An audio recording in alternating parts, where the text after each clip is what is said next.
Hey, what is up, ladies and gents? What is up, squad? TITOBODS here. And today, as I've said yesterday, we're going to do check on the dev column and let's see if they did something really relevant for the change in Age of Empires Mobile. So as you can see now, we have a little bit of small decorations on the screen right now because, it's Halloween and happy Halloween to everyone. So on the time of the recording for this video, it's start of the Halloween season. But anyway, having said that, we're going to now check on the dev column. But before we do that, please don't forget to like the video and share it with your friends. And hopefully you have checked our monthly account update. And if you haven't yet, kindly click on the link down below after this video or maybe mid of this video so that you can check out our account update for the month of October. And that there are a lot of hot stuff there that maybe you can relate to or you can use for your account. And if you are new to the channel, you are new to Age of Empires Mobile, you like the content, and you play Age of Empires Mobile, maybe you can give us some hug by subscribing. And also, don't forget to ring the bell so you will always be notified soon as we have a new video just for you guys. Anyway, let's move on now to our dev column, which is here. As you can see, this dev column has been announced yesterday, October 30th, 2025. Let's take a look together at the column and see if there's anything that interests you. Okay, so this is actually what we are looking for because let's see. So we have here the question: event rewards in terms of quantity and value are gradually falling behind in the current game environment. That's true, 100%. I support this request here. We hope that event item rewards outputs are optimized to match the consumption rate of resources in the current game environment. Well, that is 100% true. As you can see, most of the rewards in game isn't really that much of a change. I mean, even with the newer events and everything, not every rewards are really valuable. Especially, let's just say about the current DD that we have, right? There are good rewards there in the achievements and even the gameplay. It's really good. But there are things in the overall rankings reward that you may see that, I don't know if it's worth it as a whole alliance to receive just this or just that. I think they can amp up the game when it comes to that category. So the developer says here, or their answer here, is that our team noticed governor's extensive feedback regarding event rewards, which was, already we've been already telling them this for a while now. This is not new to everyone. This was already pointed out even way before, like months ago. Already began, and they said here has already begun making adjustments. This is good. In the next version, we'll adjust the merits store first. Okay. The merit store reset time will be adjusted to one stellar glory season. Oh, limited to servers in season 2 or beyond. Okay, so everything now, if you have more merits, everything now in the daily merit store, you can now purchase. So what I do here, because there is a reset every week, right? After every weekend, there is a 300k reset. So even if you have scored, let's say, mostly I got like 3 million, 4 million merits when it comes to the wars or something like that. Sometimes 3 million or more, depending on how much fight we have. And honestly, I cannot really get or use all of it. Once Monday hits, that rewards or that merit is going to be reset to 300,000. So what I do is I only focus on the speed ups that I need. I don't really use them on resources. But this time around, and sometimes I run out of merits when before the Sunday hits again. So with this, I think they need to also amp up a little bit the merit store rewards so that it will compensate with the number of merits that we can get. So even if they have changed the reset time of the merits, if they won't amp up also the merit rewards, I think it's going to be useless. Giving governors more time to accumulate merits and exchange for items in the store. Due to the extended reset time, the exchange limits for various items in the store will also increase. Okay, that's good. While the merits reset time will also be extended. New items will also be added to the store, such as healing speedups. I already have seen a healing speedups already in the merit store, like multiple times. I'm not sure that maybe they are going to increase the value or chances of getting the healing speedups, but I'm really sure that I have seen a few healing speedups before in the merit store. Regarding event rewards, we plan to further increase rewards for various cross-server gameplay modes, including various cross-server battlefields and KVK. to encourage more governors to participate in these events. Now, I really like that in their minds, they want to encourage the players to participate in these events because honestly, sometimes players don't really want to get their hands on this because they're afraid to be zero. They're afraid that they will not have their troops back, something like that. Maybe they have something here for us.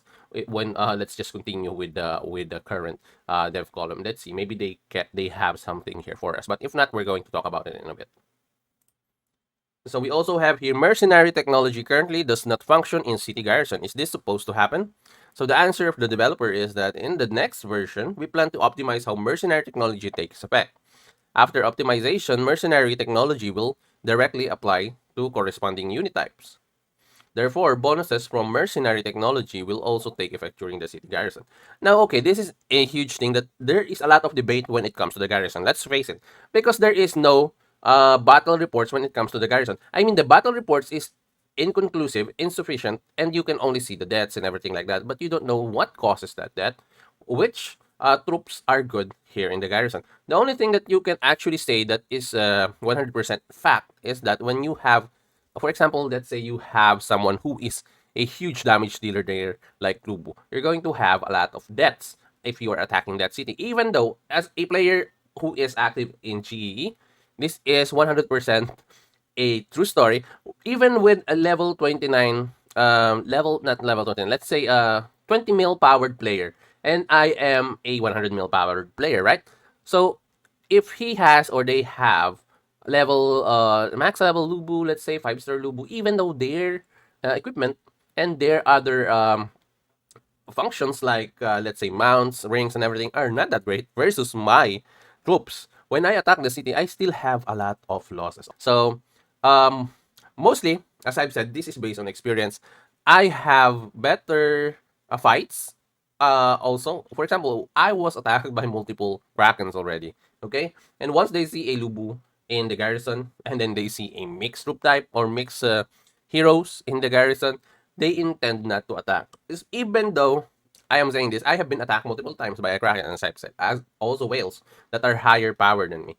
And I have better exchanges with 3 different heroes in the Garrison. Now, these 3 heroes are not your typical heroes. So I have my Cyrus there, I have my Miyamoto there, and I have my Lubu there. So 3 damage dealing heroes. So until I see a better conclusion or better battle report when it comes to the garrison, that is the only tipping point for me to really support players who is saying that it's better to have one full march of troop there, like for example Lubu, Timur, and Attila, than having multiple heroes at different classes or troop type in there.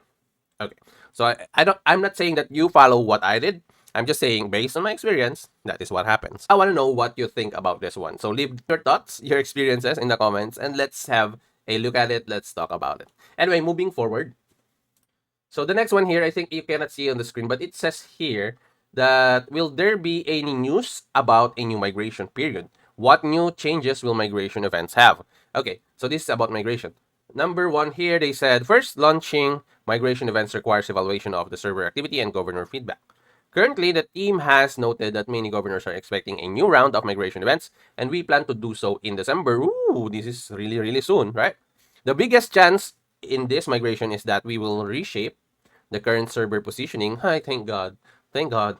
Allowing kingdom servers, commonly called beta servers and empire servers, to migrate to each other. Okay. So there are only a limited number of kingdoms that is from the beta server. So I think they're going to be happy about this. They're going to jump in great in happiness because of this one because they are really waiting for this. It's really hard to be on a bracket over and over again for a year and then you're only going to fight against each other in that bracket. So I think it's going to be good for the community also and for the players who have been waiting for this. They can now use their beta account and they can now be happy about it. Because some beta players that I know are using a different account right now and they have better equipment, better heroes in their beta account. I'm not sure about this one yet, but that's what I think though. Simultaneously, we will optimize kingdom administrator settings, okay? Unlike the previous migration event where kings were forced to become kingdom administration. That is true now. Okay, okay. This is interesting. And couldn't migrate. This time, the kingdom administrator will be the alliance leader of the alliance with the highest power. Oh, okay. And will announce in advance which alliance will receive administrator's permission, giving governors sufficient time to select their administrator of choice. Please watch for subsequent migration announcement for detailed administrator determination rules. Okay, at least we have a choice now. But even though, I don't know if this happened in the kingdoms because maybe they are trapping someone. For example, I think this it's what's happening. Maybe some kingdoms don't want, for example, this kraken to be moving out of the kingdom. So they can what they can do is make him the king. You know, you don't have to be the leader of the alliance to be the king. You can appoint a king for your kingdom. So I think sometimes this can happen. Maybe we don't know, but maybe they did. So I think this is a good thing that at least here everyone has a choice, and the only thing that will really change everything is the alliance leader, and you cannot really change the alliance leader unless the alliance leader choose someone to be the alliance leader, and of course if they accept. So additionally, the range of servers eligible for migration events will be expanded. You know what? You know what? I think it's better if all servers that have the same power, maybe same activity, will be on a search on such a bracket, for example, and then everyone there are going to have like, for example, only a limited number of migration. And then for the dead servers or not dead servers, like small servers, maybe they can have more or extra number of migrations. Like for example, they need more players, right? So they should have more slots for migration. That's what I think is going to be the. We are not here after the fairness. I think we are here for the equality. I think it's a different thing, you know. So additionally, the range of the servers eligible for migration will be expanded after the next migration event. Kingdom servers and Emperor servers will be able to freely match each other in the same battle zones during the Stellar Glory. Please closely monitor the community announcement for detailed migration rules. Related events, event promotions will be conducted in the official community before event begins. Okay, next one.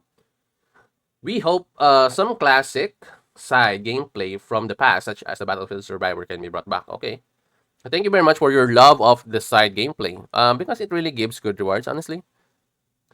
First, we'd like to explain that the Battlefield Survivor gameplay was designed more as an aid to help governors quickly familiarize themselves with the game mechanics during the early stages and accumulate early development resources. So it was only meant to be available during the early stages of new servers. However, the development team is always continuously adding new elements to the gameplay.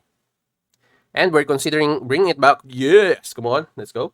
After a period of time. If governors prefer the rich rewards of Battlefield Survivor events, the team may also try creating more side content with similar rewards value to keep things fresh for everyone. Please stay tuned for the details. If governors have mini games they like added to the game, feel free to tell us. Now, this is a good thing, you know.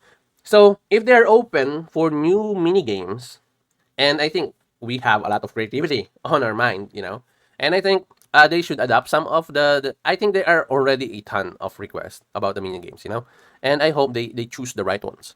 But the thing about the field Battlefield Survivor, um it's not just about the rewards, you know. Like for content creators like me, I like Battlefield Survivor because sometimes, you know, you're just chilling, you wanna do something, and then the Battlefield Survivor is kind of like the in-game mini game that you can actually enjoy, and then you can do a stream and the content while doing the Battlefield Survivor. You know, you can just talk to people, give them advice while you're doing the Battlefield Survivor. You're doing content for the game, and then you're doing content for your community also, and in the process, you're getting rewards, right?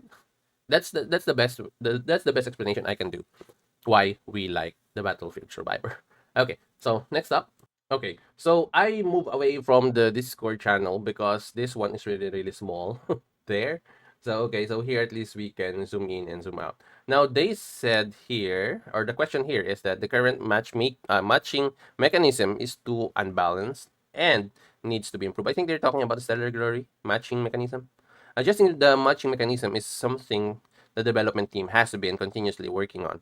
The current matching mechanism takes multiple factors into consideration, including but not limited to server active players, count plus time zones, total power, etc.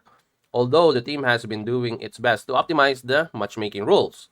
The matchmaking rules will inevitably have variance that leads to different individual experiences. We apologize for this and thank you for your understanding.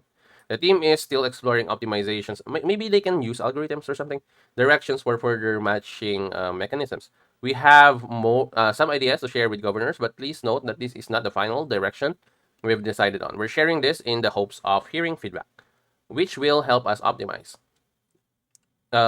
One direction we're considering is to add a new comprehensive scoring mechanism to the matching system. Servers will be rated based on their performance in Stellar Glory, for example, A, B, C tier servers.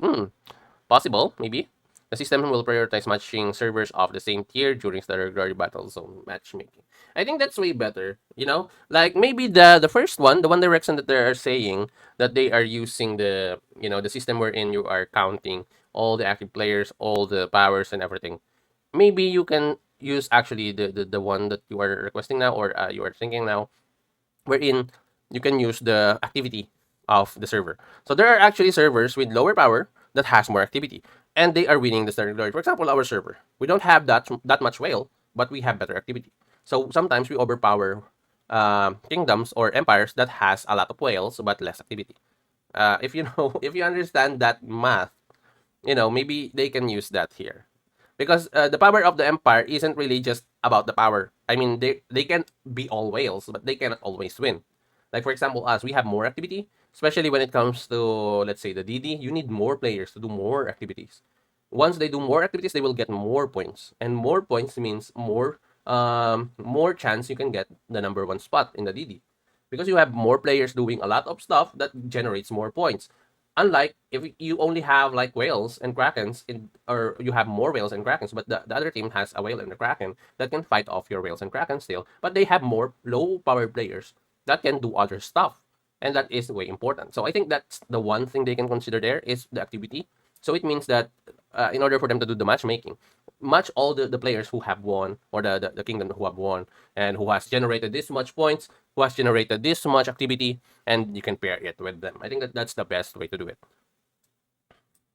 Currently, due to huge power gaps between players, some powerful governors can even defeat multiplayer rally troops. Ooh, yeah, this is true. Because honestly, in the MEE, we can actually do this. Seriously, undermining the game's strategic nature.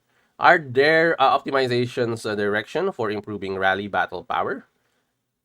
The development team has noticed that there are overwhelmingly powerful governors who can defeat entire groups by themselves. Thank God they have noticed it. Thank God! From a game design perspective, we still strive to preserve the strategic nature of the combat in the game. Therefore, in the future, we will most likely enhance overall rallied troops power through methods like increasing rallied troops capacity to increase the odds of victory when challenging powerful opponents. Hopefully they test this one in MEE. The only players or the only places that I really need or we really need this to is cross server matches like the MEE, DD. Those are the most important gameplays that we have right now that really would benefit on this. Okay. Also, maybe they can optimize the counter rally. I mean, 5 minutes is a long wait. The thing with this one is improving the rally really is good. I think don't just increase the number of the players that can be in the rally. Increase the power of the rally itself. I think that's going to be really critical here. Okay, so here they said, additionally, the team will continue providing more interesting gameplay content, increasing the amount of objectives that encourage governors' cooperation and strengthening the game's focus on strategic gameplay. That's what we want. That's what everyone wants. We hope governors can enjoy the game's combat more with these changes. We will, as long as you hear the community every time. The team will continuously monitor the effect of these adjustments and evaluate subsequent adjustments. We're always listening to opinions and suggestions from all governors. That's good. Can you give us some spoilers about future content? Spoilers alert. Yes, let's talk about the feature that governors are quite concerned about. In the next version, we expect to update preset troops, okay, and self-service position application function. The preset troops feature will help governors prepare troops in advance and apply them to official troop slots. Ay, thank God. It's been a long time, a year, before they can conduct this type of optimization, bro. Preset troops can save multiple troop presets, and governors can categorize troops to various preset tags for easy identification for the preset purpose. Okay. Self-service position application. This will take effect after the king adjusts the corresponding setting. Okay. The system will automatically grant positions according to the king's settings based on governor's application order in sequence and scheduled times. Oh, this is good, I think. So once you do a self-service position application is really, really good, you know? Because it's first come, first serve. If the king can do this, it will be easier for everyone. Because what we do is go to Discord, set up a schedule, do this, do that. It's hard, you know? Even though we are leaders, we still have our daily lives, you know? And the players that are really, for example, we have title givers. They have their own lives, right? They are giving their time or maybe doing alarms and everything and setting things up to give players the best timing for their, uh, let's say, buffs, right? So having this self-service position application, I think, will be a huge help to the players who are tasked to do this. And I think it's going to be good for everybody. I'm not sure yet until we have this in the game, but right now I think it's a good choice to have this system. That's actually one of the best things I think that I have read so far here in the devs column. But overall, honestly, I think the devs column this time around really is a little bit more positive than negative. Also, I think they heard as well rather than just bluntly doing what they always do, which is do their shit, do their self the favor and not the community the favor. But anyway, besides this feature, the next version will have more content and optimization updates. Please stay tuned for version updates announcement. So I think it's going to be good for everyone, honestly. But I'm not yet sure. I'm not yet sure. But hear me out. Please tell me, guys, in the comments if you think this governor's or dev column, sorry, is way better than what we have in the past. I mean, hopefully they will stand with what they said here, and hopefully the optimization that they promised will be delivered on the next update. That's what I think. And with this optimization, slowly, I think we are going to, or we are heading to the right direction. Just don't introduce us to new systems that will vanquish the entirety of the investments that we already have with our heroes. That's the only thing that we wish right now. And also, hopefully, they listen to us that please don't introduce a lot of heroes every season. Maybe you can give us one or two or three, maybe let's say three heroes per season. So squad, the question is now for you. What do you think are the missing pieces here? What do you think, or what are your thoughts about this current dev column that we have, the changes that they said or they are promising right now? Do you have other requests that maybe they can do in the future updates? Whatever your thoughts are, or your opinions, or your suggestions and recommendations, please leave them down in the comment section. If you haven't yet, please also leave a ticket on the Discord channel of the game. They are doing the tickets there, and once you submit a ticket, they can consider it for future dev column requests. Okay, I think that's about it for us today here in the dev column. Hopefully, they will deliver with their promises here in the dev column, because honestly, as a player, for almost a year, I think, yes, it's almost a year for me. So I think this one is one of the most relevant update or dev column that I have read for a long time. Hopefully they deliver on this promise, and hopefully they will consider more of the request of the players, or the community next time around. So hopefully you have learned something from this one, and maybe you can react to my reaction about this one, or maybe you can comment on my reactions or my thoughts about this. Anyway, have a great Halloween weekend to everyone. This is your TITOBODS, and I will see you in the next one.